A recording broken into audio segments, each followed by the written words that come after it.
मित्रों नमस्कार। मित्रों, गीता ज्ञान के इस नए अंक में मैं अनादि दुबे आप सभी जनों का स्वागत करता हूं, अभिनंदन करता हूं। तो मित्रों, अध्याय 7 से भगवान ने अपने बारे में बताना शुरू किया था और इस कड़ी में भगवान बहुत प्रकार से अर्जुन को अपने बारे में, अपनी प्रकृति के बारे में, अपनी अलौकिकता के बारे में बताते हैं। तो भगवान इसी क्रम में अर्जुन को समझाते हैं कि संपूर्ण भूत मुझ में स्थित हैं। सारा का सारा संसार, संपूर्ण ब्रह्मांड मुझ में स्थित है, परंतु मैं उसमें स्थित नहीं हूँ। भगवान ये बताते हैं कि सारा का सारा जो ब्रह्मांड है, जो सारे, वो उसी तरीके से भगवान में स्थित है कि जैसे आकाश में बादल। परंतु भगवान की जो प्रकृति है वह भूतों की प्रकृति से सर्वथा अतीत है। तो इस प्रकार से भगवान अपने बारे में अर्जुन को बता रहे होते हैं कि इसी समय अर्जुन ने अध्याय 8 में 7 प्रश्न भगवान से पूछा और फिर भगवान 8वें अध्याय में अर्जुन के सभी प्रश्नों का समुचित उत्तर देते हैं। फिर 9वें अध्याय में भगवान इसी क्रम को जारी रखते हैं अपनी प्रकृति के बारे में बताने का, और फिर 10वें अध्याय में भी यह क्रम जारी ही रहता है।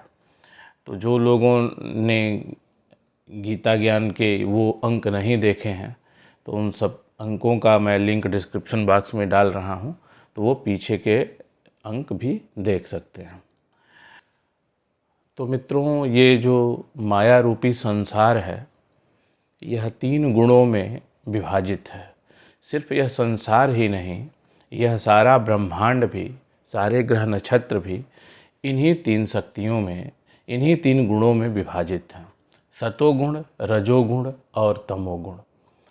तो ये जब भगवान ने भूतों की रचना की, संसार की रचना की, प्रकृति की रचना की, और जब ये भगवान रचना ऐसे नहीं करते, भगवान के संकल्प मात्र से ही, भगवान मात्र संकल्प करते हैं और एक प्रणाली अनंत काल तक काम करना शुरू कर देती है, जब तक कि भगवान उसे रोकते नहीं हैं या प्रलय की अवस्था में लेकर नहीं चले जाते। तो भगवान के संकल्प मात्र से ही ये जो तीनों गुण हैं वो प्रकट होते हैं और हम संपूर्ण सृष्टि को इन्हीं 3 गुणों में मोटे तौर पे विभाजित कर सकते हैं। तो ये जो तीनों गुण हैं, ये ऐसे अपना प्रभाव नहीं डालते, मानव मात्र में ये भावनाओं के रूप में हमारे अंदर विराजमान है। अच्छी भावनाएं, बुरी भावनाएं, तरह तरह की भावनाएं जो हैं, जो हम पूर्व जन्म में जिस तरीके के संस्कार लेकर इस नए जीवन को हमने लिया है और नया जीवन जी रहे हैं, तो वही संस्कार इन गुणों के रूप में, भावनाओं के रूप में हमारे अंदर विद्यमान है। तो मित्रों, अध्याय 10 में भगवान कहते हैं कि निश्चय करने की शक्ति, यानी कि हमारे अंदर जो इच्छा शक्ति है, जो विल पावर है, जिससे हम किसी ये ठान लेते हैं, दृढ़ निश्चय करते हैं कि हमें ये काम करना ही करना है। यथार्थ ज्ञान, किसी भी बात को तर्क से समझने की कोशिश करना, क्षमा, दया, दान, तप, इंद्रियों को वश में करना और मन का निग्रह, जो मन के घोड़े इधर उधर भटकते हैं उन पे काबू करने का सोचना, विजय, पराजय, तप, अभय, अहिंसा, समता, संतोष, कीर्ति, यश, अपयश, ये प्राणियों में जो नाना प्रकार के भाव हैं वो मुझसे ही उत्पन्न होते हैं।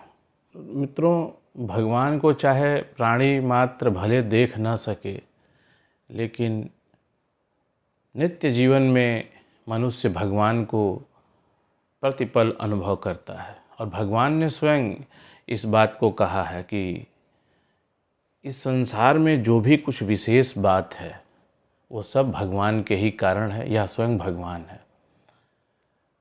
जो तार में बिजली दौड़ती है, या फिर जो धरती पे सुगंध है जिसको हम देख नहीं पाते, किसी के अंदर जो पराक्रम करने का भाव है, जो फीलिंग है कि हम कुछ कर बैठ गुजरेंगे, कुछ अच्छा सोचने का जो भाव है, किसी के कंठ में जो राग है, किसी के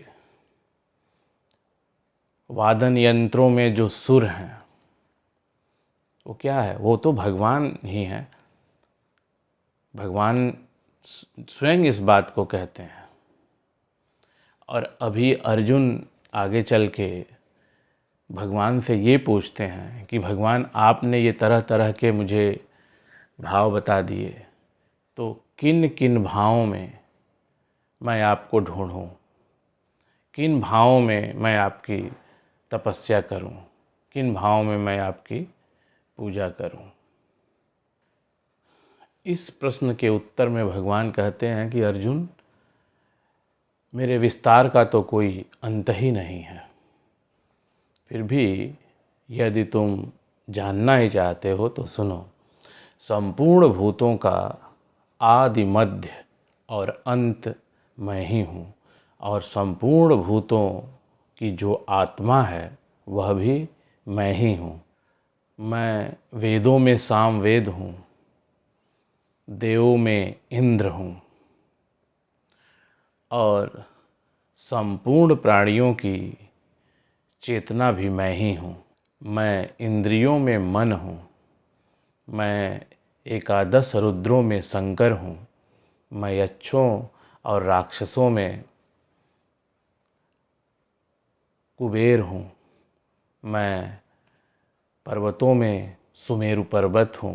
हे अर्जुन, पुरोहितों में मैं बृहस्पति हूँ, जलाशयों में मैं समुद्र हूँ, सेनापतियों में मैं स्कंद हूँ, महर्षियों में मैं भृगु हूँ, शब्दों में मैं एक अक्षर ओंकार हूँ, और स्थिर रहने वालों में मैं हिमालय पर्वत हूँ। मैं वृक्षों में पीपल का वृक्ष, देवर्षियों में नारद, गंधर्वों में चित्ररथ और सिद्धों में कपिल मुनि हूँ। मैं हाथियों में ऐरावत हूँ, नरों में राजा हूँ, गौओं में कामधेनु हूँ, और शस्त्रों में मैं वज्र हूँ। शास्त्रोक्त विधि से संतान उत्पत्ति का हेतु मैं कामदेव हूँ। मैं सर्पों में वासुकी और नागों में शेषनाग हूँ। मैं दैत्यों में प्रहलाद हूँ, गणना करने वालों के लिए मैं समय हूँ। मैं पक्षियों में गरुण हूँ, और मैं जानवरों में मृगराज सिंह हूँ। मैं पवित्र करने वालों में वायु हूँ, शस्त्रधारियों में श्री राम हूँ, मछलियों में मैं मगर हूँ, और नदियों में मैं भागीरथी नदी हूँ। और हे अर्जुन, सृष्टियों का आदि अंत और मध्य भी मैं भी हूँ, और विद्या में मैं आध्यात्म विद्या अर्थात ब्रह्म ज्ञान हूँ। मैं सबका नाश करने वाला और उत्पत्ति का कारण भी हूँ। स्त्रियों में कीर्ति, वाक, श्री, धृत, मेधा और क्षमा भी मैं ही हूँ। हे अर्जुन, मैं ऋतुओं में बसंत हूँ, छल करने वालों का जुआ हूँ, प्रभावशालियों का प्रभाव हूँ, और विजय प्राप्त करने वालों का विजय भी मैं ही हूँ। मैं निश्चय करने वालों का निश्चय हूँ, और सात्विक पुरुषों का सात्विक प्रभाव भी मैं ही हूँ। मैं पांडवों में धनंजय अर्थात तू, मुनियों में वेदव्यास और कवियों में शुक्राचार्य हूँ। मैं दमन करने वालों का दंड हूँ, जीतने वालों की नीति हूँ, गुप्त रखने योग्य बातों का जो मौन है वह भी मैं ही हूँ। और फिर भगवान कहते हैं कि तत्वज्ञानियों का तत्वज्ञान भी मैं ही हूँ।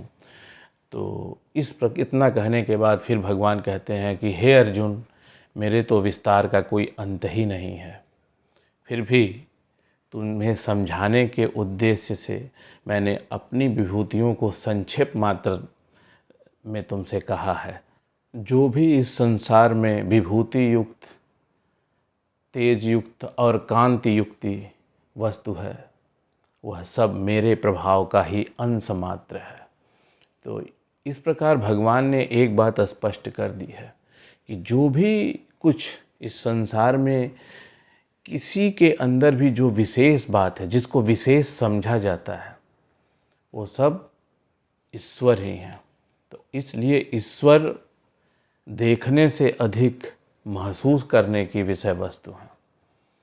हम हमेशा भगवान को देखकर विश्वास करना चाहते हैं कि भगवान दिख नहीं रहे, भगवान दिख नहीं रहे, लेकिन भगवान को हम प्रतिपल अनुभव करते हैं। चलते फिरते, सोते जागते, उठते बैठते, घूमते फिरते, किसी न किसी रूप में, सुगंध के रूप में, कभी बिजली के रूप में, कभी हवा के रूप में। और फिर भगवान कहते हैं कि अर्जुन, तुम बहुत ज़्यादा जानने की कोशिश मत करो, बहुत अधिक जानने से तुम्हारा क्या प्रयोजन है। तुम बस यह समझो कि इस संपूर्ण सृष्टि को मैं अपनी योग शक्ति के अंश मात्र से धारण करके स्थित हूँ। तो मित्रों, मानव की जो बुद्धि है वो इतनी विकसित नहीं है कि वो भगवान के प्रभावों को समझ सके। इसलिए मानव सुलभ जो तरीके हैं, जो मानव की बुद्धि में आसानी से घुसने वाले जो बुद्धि है, उसे ही भगवान ने यहाँ पे बताया है। अर्जुन को समझाने के लिए भगवान ने सरल भाषा में वही बातें बताई हैं जो इंसान समझ सके। और बाद में भगवान ने अंत में ये स्पष्ट भी कर दिया है कि बहुत अधिक जानने का प्रयोजन मत रखो, बस ये समझो कि ये जो संपूर्ण सृष्टि है उसे मैं अपनी योग शक्ति के अंश मात्र से धारण करके स्थित हूँ। तो भगवान ने इस प्रकार ये बताया कि मेरी जो अलौकिक शक्तियाँ हैं वो उनका कोई अंत ही नहीं है, उनका विस्तार इतना है जो मानव मस्तिष्क के समझ से परे है। तो मित्रों, अभी के लिए बस इतना ही। मित्रों, आपने एक बात पे ध्यान दिया होगा जो हमारे पुराने दर्शक हैं, कि मैंने गीता ज्ञान का जो प्रारूप है उसको थोड़ा बदल दिया है।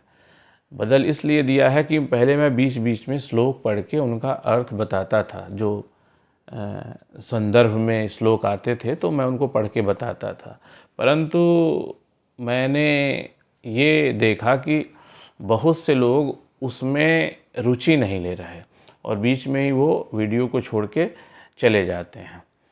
तो इस कारण से मैंने क्या किया है कि एपिसोड को, जो गीता ज्ञान का पूरा एपिसोड है, वो हिंदी में बना के और अलग से मैं सारा का सारा अध्याय और उनके श्लोकों के अर्थ अलग से मैं वीडियो बना के जो है अपलोड करूँगा, कि जिनको श्लोक में इंटरेस्ट है तो अध्याय वाइज श्लोक और उनके हिंदी अर्थ वो एक वीडियो बन जाएगा, और साथ में हिंदी में जो व्याख्या होगी वो अध्याय की वो एक प्रकार से हो जाएगी।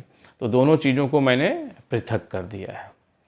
तो मित्रों, अभी के लिए बस इतना ही। बहुत जल्दी ही एक नए वीडियो के साथ आपके समक्ष पुनः उपस्थित हो जाऊंगा। तब तक के लिए मुझे आज्ञा दीजिए।